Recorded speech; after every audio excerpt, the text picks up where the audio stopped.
कि जोगी दुखिया जंगम दुखिया तपस्वी को दुख दूना हो, आशा तृष्णा सबको व्यापे कोई महल ना सुना हो, अवधू दुखिया भूपति दुखिया रंक दुखी विपरीति हो, कहे कबीर सगल जग दुखिया संत सुखी मन जीती हो।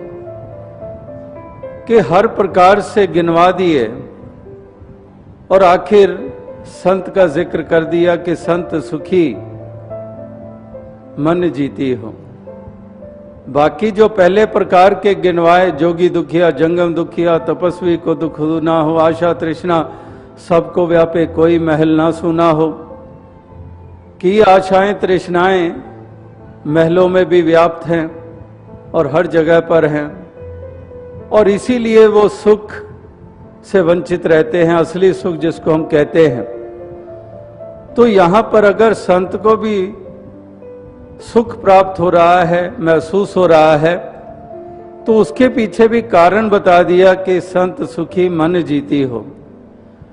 कि एक मन को जीत लिया, और मन ऐसा कोई है नहीं कि बड़ा आसानी से इस पे विजय हासिल की जा सके।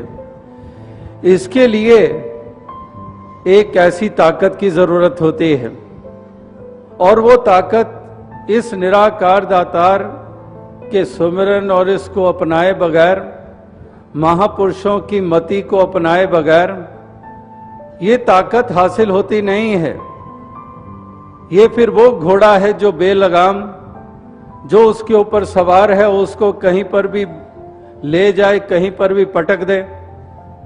ऐसा बेलगाम घोड़ा माना गया है ये मन। कहीं पर इसको बंदर की न्याय भी माना गया है। ऐसी चंचलता, टिक के बैठना नहीं, उछलते रहना, इस तरह से इस मन को पता नहीं कितने कितने एक रूपों में देखा गया है। तो ये मन मतंग माने नहीं, चले सुरत के साथ, दीन महावत क्या करे अंकुश नाही हाथ।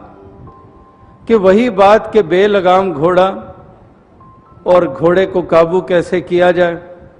मन मतंग, ये मन हाथी के समान और अंकुश है नहीं, तो ये हाथी भी, ये भी बेकाबू, ये भी पता नहीं कितनों को कुचलेगा, और वो बेलगाम घोड़ा भी लगाम है नहीं, वो भी पता नहीं झाड़ियों में भगाकर सवार को ले जाएगा, छलनी छलनी करवा देगा, या फिर अपनी टांगे जैसे घोड़ा उठा देता है अगली, और उस पर बैठा हुआ वो तो गिरेगा ही, क्योंकि लगाम भी नहीं है, किसको पकड़े, किससे अपने आप को संभाले। ना घोड़ा संभलता है, ना खुद संभल पाता है। तो इस प्रकार से ये मन मतंग माने नहीं, चले सुरत के साथ, दीन महावत क्या करे अंकुश नाही हाथ। तो इसलिए ये संत सुखी मन जीती हो, मन जीते जग जीत, ये हम निरंतर पढ़ते सुनते आ रहे हैं। तो इसलिए इस मन को अगर इसके साथ नहीं जोड़ा जाता, अगर मन इसके एहसास से युक्त नहीं है, अगर मन की आंखों के द्वारा इसके आठों पैर दर्शन नहीं हो रहे हैं, तो फिर ये मन भी संसार के बाकी जो भी विचरण करने वाले लोग, उनका भी मन उसी प्रकार से कार्य कर रहा है। और अगर संत ने भी मन को इस तरफ नहीं जोड़ा, तो फिर संत का मन भी फिर उसी ढलान की तरफ बहता चला जाएगा।